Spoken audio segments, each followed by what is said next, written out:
Bonjour à tous et bienvenue à l'épisode 13 du Tom Talks. Aujourd'hui, on continue notre série des faussaires et des grands faux de l'histoire. Et donc Toto, raconte-nous tout ça. Bonjour Olivia, bonjour Fanny. Salut! Salut. Donc aujourd'hui, nous allons parler du musée Getty, non pas celui qu'on connaît aujourd'hui, mais le musée Getty à Malibu, qui est spécialisé dans les œuvres d'antiquité. Et c'est un musée assez extraordinaire parce que c'est la reproduction exacte de la villa Herculaneum, qui a été découverte donc près de Pompéi, et qui est une villa romaine, qui a été reproduite exactement à la même échelle par M. Getty, qui était fasciné par l'Antiquité gréco-romaine. Un poil mégalomane. Un poil mégalomane.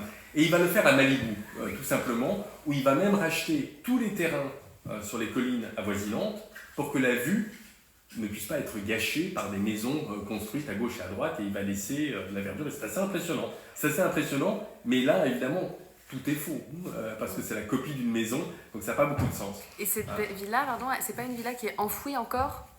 Si, elle est partiellement enfouie. Et il a pu reconstituer les plans avec des petits robots qui sont allés sous terre. C'est des culs qui ont été construits, qui ont été creusés pour identifier un peu la grandeur de la villa et pour la reconstruire. Donc on a les plans de reconstruction de cette villa que M. Getty a fait. Et M. Getty l'a annoncé au monde au début des années 80 en disant, voilà, nouveau musée d'archéologie, je lègue toute ma fortune au musée, donc je dote le musée de centaines de millions de dollars, des sommes inimaginées au début des années 80 pour un musée, et on va créer un des plus beaux musées au monde d'archéologie.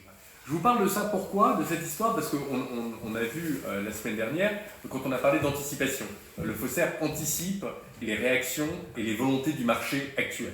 Et parallèlement à cette annonce du musée Getty, à Florence, sont exposées deux sculptures grecques, cette fois extraordinaires, deux bronzes grecs, qui avaient été découverts sur une plage au sud de l'Italie 20 ans auparavant et qui avaient été restaurées pendant très très longtemps, malgré le fait qu'elles étaient très très bien préservées. Et c'est les fameux deux guerriers de Riace. Riace qui était le nom de la plage au sud de l'Italie où ils ont été trouvés à 50 mètres du bord. On ne sait absolument pas pourquoi on les a trouvés là, s'ils sont tombés d'un bateau, s'ils ont été cachés à un moment donné, mais ce sont deux sculptures en bronze absolument exceptionnelles. La plupart des sculptures en bronze qu'on voit aujourd'hui sont des copies romaines de sculptures détruites grecques, et là on a deux exemples, et je crois qu'il y a à peine une dizaine de sculptures en bronze grecques qu'on connaît. Et de cette ancienneté, dans cet état, etc. Les deux sculptures sont exposées à Florence, où elles font un tabac absolu. Les gens font la queue, tous les billets sont vendus, ça fait un énorme buzz au début des années 80, plus que l'annonce du Getty. Et du coup, le Getty sent la pression de devoir acquérir rapidement quelque chose d'extraordinaire. Et quelques mois plus tard, le Getty va annoncer, sans le montrer, qu'ils ont trouvé un kouros, qui est donc un jeune mâle guerrier grec, qui sont des sculptures rarissimes, et que dans quelques mois, ils vont la montrer au grand public. Ils vont montrer cette sculpture au grand public. Donc, trouver un kouros, il y en a un au Métropolitane, il y en a un au musée d'Athènes, et il y en a, je crois, deux autres dans deux musées, mais ce sont des sculptures archaïques, grecques, très très rares, en pierre. Donc ça ne se passe pas tous les jours de trouver un kouros. C'est pratiquement impossible. Et ils l'ont acheté 7 millions de dollars, qui est un prix record pour une antiquité. Mais à qui? Mais à qui ils l'ont acheté? Ils l'ont acheté à un marchand à Bâle. L'œuvre se trouvait au Port-Franc à Bâle, en morceaux. Au Port-Franc, bien sûr. En morceaux, donc elle a dû être reconstituée, mais c'est comme ça qu'ils l'ont découvert, soi-disant, enfoui dans la terre. Et le Getty, quelques mois plus tard, dévoile ce kouros, donc ce jeune nu grec, assez extraordinaire, à la presse et à toute la communauté des historiens d'art. Et petit à petit, dans les semaines à venir, les gens quand même se posent des questions en disant c'est quand même bizarre ce kouros. Ça ne correspond pas vraiment au canon de beauté et au modèle des autres kouros que l'on connaît déjà.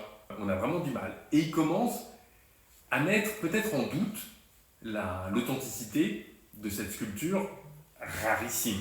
C'est notamment deux journalistes, Thomas Hoving, qui était l'ancien directeur du Métropolitane et qui est devenu journaliste, et Géraldine Norman, qui publient un article en disant est-ce que le kouros du Getty, est-ce que ce premier achat est vraiment ce qu'on croit que c'est supposé être? Est-ce que c'est vraiment la découverte d'un kouros important ou pas? Et le Getty va faire une investigation en interne et va découvrir en fait un dossier totalement vide. Dans la précipitation des bronzes de Riace de Florence, dans l'envie d'acheter une œuvre rapidement et de coiffer au poteau l'Italie, le Getty va acheter une sculpture pour 7 millions de dollars sans rien au dossier.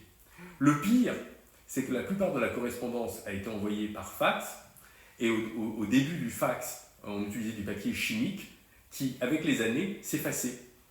Donc non seulement le dossier, il n'y avait 3 fois rien dedans, mais les quelques fax qu'il y avait, entre-temps, étaient à moitié effacés, on n'arrivait plus à les lire. Et Jerry Frell, qui était le conservateur d'antiquité de l'époque, et du coup envoyé en sabbatique pendant 6 mois. On ne laisse pas répondre à la presse, on l'envoie en sabbatique et on dit, écoutez, on n'a pas de commentaires à faire sur le Kouros. Voilà. Ah oui, donc ça sent mauvais quand même. Ça sent quand même assez mauvais.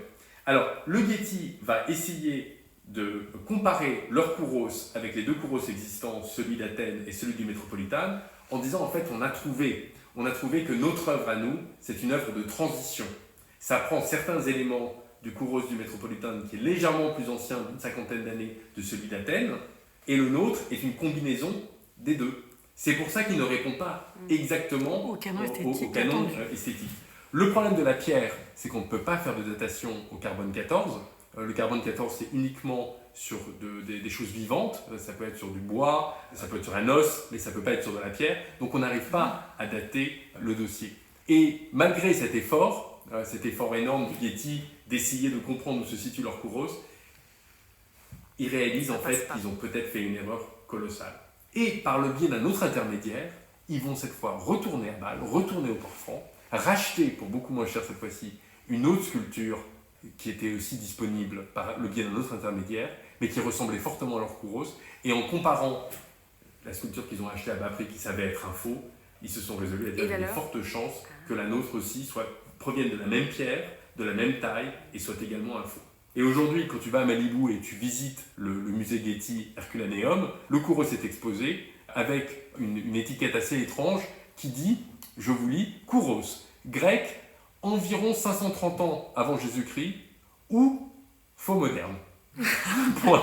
Comme tout est faux, Marbre. comme Voilà. tout est faux dans cette villa, ça Finalement, va ça avec se l'histoire fond. de la Voilà. reconstitution d'une villa ancienne.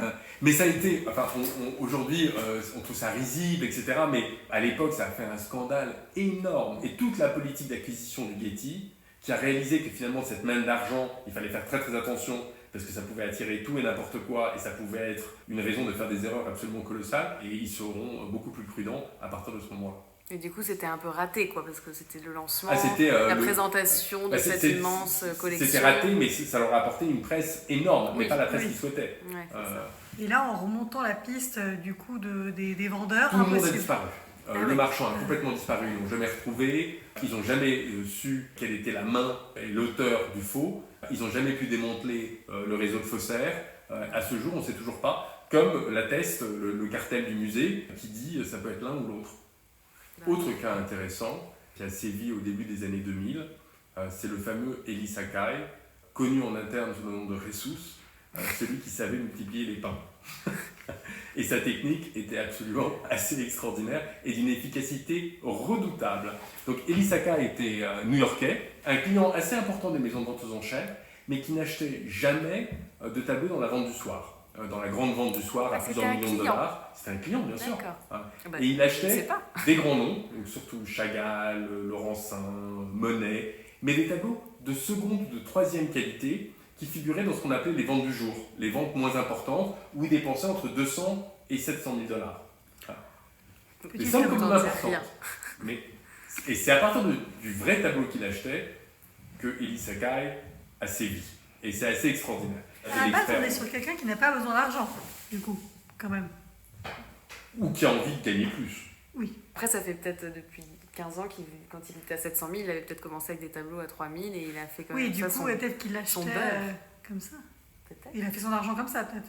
Je pense. Il était aussi marchand. Hein. Mais ce qu'il a fait, ce qui était assez malin, c'est qu'il savait très bien que ces tableaux, dans cette gamme de prix-là, ça peut paraître étonnant, mais ne font pas l'objet d'énormément de recherches, parce que dans un catalogue du vente du jour, dans une grande maison de vente aux enchères chez Christie ou chez Sotheby's, il y a 300 lots qui sont présentés à chaque vente. Oui, mais bon, avant de le mettre quand même d'inclure dans le catalogue et d'inclure dans la vente, il y a tout un processus d'expertise qui est fait. Bien sûr. Parce qu'il faut expliquer aussi que pour des tableaux du XXe siècle, soit c'est dans un catalogue raisonné, soit tu montres aux experts, à ce moment-là, il y a un certificat qui est délivré. Voilà.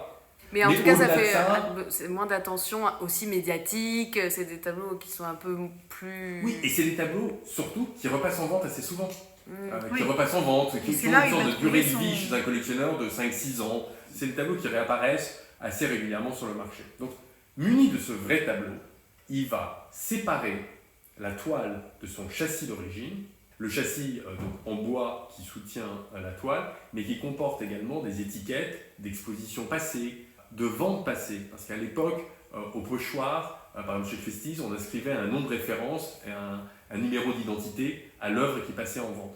Sur le châssis d'origine, le vrai, il remettait une toile moderne et il peignait un faux. Où il avait quelqu'un, on n'a jamais su s'il avait quelqu'un, une petite main, qui refaisait le tableau en faux. Donc le même. Le même, La exactement le même sujet, la copie conforme, qui remettait sur le vrai châssis, et le vrai tableau, la vraie toile, qui remettait sur un nouveau châssis. Et après, qu'est-ce qu'il en faisait de celui-là? Avec la vraie toile et le nouveau châssis, il retournait voir le comité d'authenticité en disant « Voilà, j'ai acheté ce tableau en vente aux enchères dans telle vente il y a un mois, mais le certificat a été perdu, est-ce que vous pouvez m'en faire un autre ?» Donc Elie Sakai se retrouvait à chaque fois avec deux tableaux. Un tableau qui vendait de gré à gré à un collectionneur et un autre qui parfois qui le remettait en vente aux enchères. Avec son certificat d'origine, du coup. Avec son certificat d'origine ou avec son châssis d'origine, avec le numéro au pochoir au dos. Donc la maison de vente qui récupérait peut-être le faux, peut-être le vrai, on n'en savait rien. Il Quand voyait on du retournait feu. le tableau, on disait ah bah oui, c'est celui qu'on a vendu il y a 5 ans, il y a encore le numéro au pochoir au dos. Et donc on n'avait aucune raison de soupçonner qu'il ne s'agissait pas d'un vrai ni d'un faux, puisque toutes les informations du tableau qui permettent de récupérer les expositions, qui permettent de récupérer la provenance, qui permettent de voir un peu le parcours de l'œuvre, étaient bel et bien là. Mais d'ailleurs, maintenant, dès qu'un tableau revient en vente, on doit faire ce qu'on appelle un FYI, du coup, au comité. Pour les prévenir que ça revient. Et nous, déjà à l'époque chez Christie's, de temps en temps, on avait un collectionneur qui nous appelait en disant « C'est drôle, j'ai le même tableau à la maison ». Et nous, on disait pas, je me souviens notamment pour un Outrilo. Mais alors, Outrilo, à chaque fois, on disait « Mais vous savez, Outrilo, Oui. il n'a pas les mêmes sujets. » Rien ne ressemble plus à un Utrilo qu'un autre Oui, Utrilo. Voilà. Et donc, finalement, on ne donnait pas suite. Et tout le monde lâchait l'affaire. Jusqu'au jour où un collectionneur nous confie une petite nature morte de Gauguin, une nature morte de jeunesse, donc de la période de Pont-Aven, qui est moins passionnante que évidemment les tableaux tahitiens, donc qui va dans la vente du jour. Et on fait un FYI, comme tu dis, on envoie au comité une photo en disant voilà, nous avons cette nature morte pour laquelle nous aimerions juste vous informer qu'elle passera en vente. Et le comité en question nous répond oui, Sotheby nous a fait la même demande il y a 2 semaines. Et on se dit, bah, c'est normal, parce que parfois il y a des collectionneurs qui hésitent entre une maison et une autre. Ah oui. Finalement, il a dû décider de venir chez Christie's après d'avoir décidé d'aller chez Sotheby. Qu'est-ce qui s'est passé? On ne sait pas. Mais on se dit, il y a confusion. Sotheby a dû faire la demande avant d'avoir le contrat signé, etc. Mais c'est bien nous qui avons le tableau. Et ils nous disent, non, Sotheby nous a déposé le tableau chez nous. Il est là. Au comité, il est là. Et donc, en fait, par chance, ou par malchance, évidemment pour Elie Sakai, pour Jesus, 2 tableaux exactement pareils sont arrivés sur le marché exactement au même moment. Donc il avait vendu les deux. Il avait vendu les Ils deux sont séparément et revenus. se sont retrouvés dans la même, Saison. dans 2 maisons différentes, mais dans la même saison sur le marché. Mais c'est sûr que ça allait arriver. À Et, un moment. T'imagines là-dedans, mais la probabilité elle est Au infime. même moment, au même moment. Bah oui, Et c'est comme ça qu'il vraiment. s'est fait gauler en fait. Et Parce c'est que comme ça sinon- qu'il a fait, qu'il a été arrêté, qu'il a été en prison. Je crois qu'il a fait 6 ans de prison pour faux et recel de faux. C'était Encore une pourtant fois, on pas sait compliqué. pas, hein. on sait pas tout ce qu'il a fait, tu crois? Je crois qu'on ne sait pas tous ceux qu'il a fait. Je crois qu'à ma connaissance, on n'a jamais su qui était la main qui peignait tous ces tableaux. Parce qu'il faut savoir évidemment recréer une provenance, recréer un pédigré, il faut savoir vieillir les tableaux, mais il faut déjà savoir les peindre. Et c'est difficile de trouver une personne qui réunit tous ces éléments. Et la personne qui réunit tous ces éléments par excellence, c'est la prochaine histoire. Mais on en saura plus La semaine La semaine prochaine. prochaine. la prochaine. Merci Toto. Merci à vous. beaucoup. Ciao.